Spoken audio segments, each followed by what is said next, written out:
Bismillahirrahmanirrahim. Assalamualaikum warahmatullahi wabarakatuh. Pembangunan ekonomi tidak hanya dimulai dari modal maupun sumber daya alam yang mumpuni, tetapi manusia juga memiliki faktor penting untuk meningkatkan ekonomi ini, teman-teman. Nah, kewirausahaan menjadi alat penggerak utama untuk meningkatkan pertumbuhan ekonomi ini. Nah, perkenalkan, nama saya Raden Agassi Mas Salman Syihab dari Prodi Ekonomi Syariah 3 dengan nomor NIM 2425030004. Nah, yang dimana alhamdulillah teman-teman, di hari ini saya diperkenankan untuk mereview salah satu jurnal yang ditulis oleh Ahmad Fajri yang berjudul Peran Kewirausahaan dalam Pembangunan Ekonomi, yang ditulisnya pada tahun 2021. Nah, penulis memulainya dengan konsep wirausaha menurut para ahli, teman-teman. Menurut Scampeter, kewirausahaan berkaitan erat dengan inovasi, di mana wirausahawan berperan menciptakan produk baru, teknologi baru, bahkan menciptakan pasar baru, teman-teman. Nah, yang dimana wirausaha memiliki hubungan langsung dengan pertumbuhan ekonomi, yang pertumbuhan ekonomi wirausaha dorong meningkatkan produktivitas. Nah, dimana produktivitas menaik atau meningkat, yang berdampak pada kenaikan PDB, teman-teman, atau produk domestik bruto. Nah, teman-teman, artikel ini juga membedakan jenis-jenis wirausaha. Nah, wirausaha itu ada 3.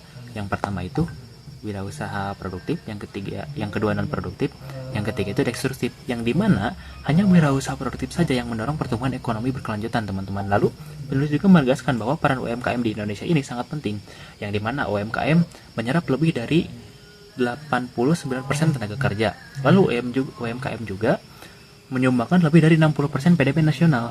Nah, lalu data ini menunjukkan kewirausahaan memiliki dampak nyata bagi pertumbuhan atau perkembangan ekonomi nasional ini. Nah, selain itu, wirausaha berperan dalam menciptakan lapangan kerja, yang dimana usaha baru membuka kesempatan kerja baru. Nah, inovasi wirausaha juga mendorong persaingan sehat antara pelaku usaha.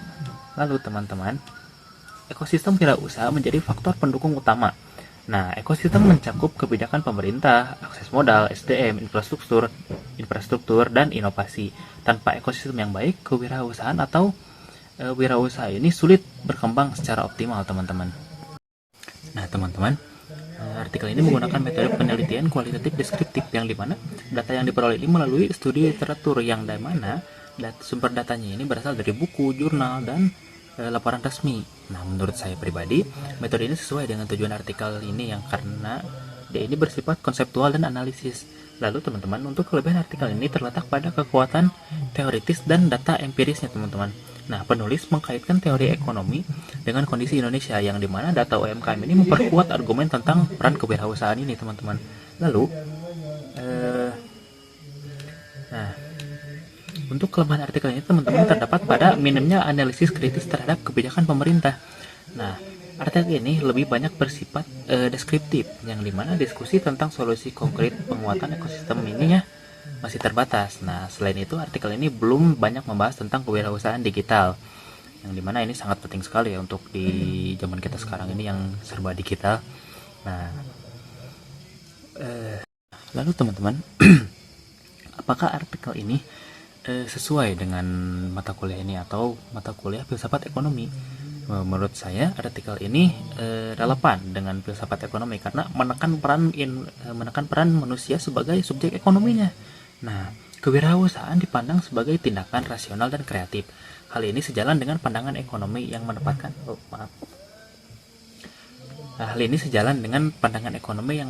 etika, inovasi, dan kesejahteraan sosial, teman-teman. Teman-teman, sebagai penutup, artikel ini menunjukkan bahwa kewirausahaan memiliki peran yang sangat strategis dalam membangun ekonomi Indonesia. Lalu, kewirausahaan mendorong pertumbuhan PDB, penciptaan lapangan kerja, dan pengeretas atau pemusnahan kemiskinan oleh wirausaha yang baru ini. Nah, namun keberhasilan wirausaha sangat bergantung pada kualitas ekosistem yang mendukungnya.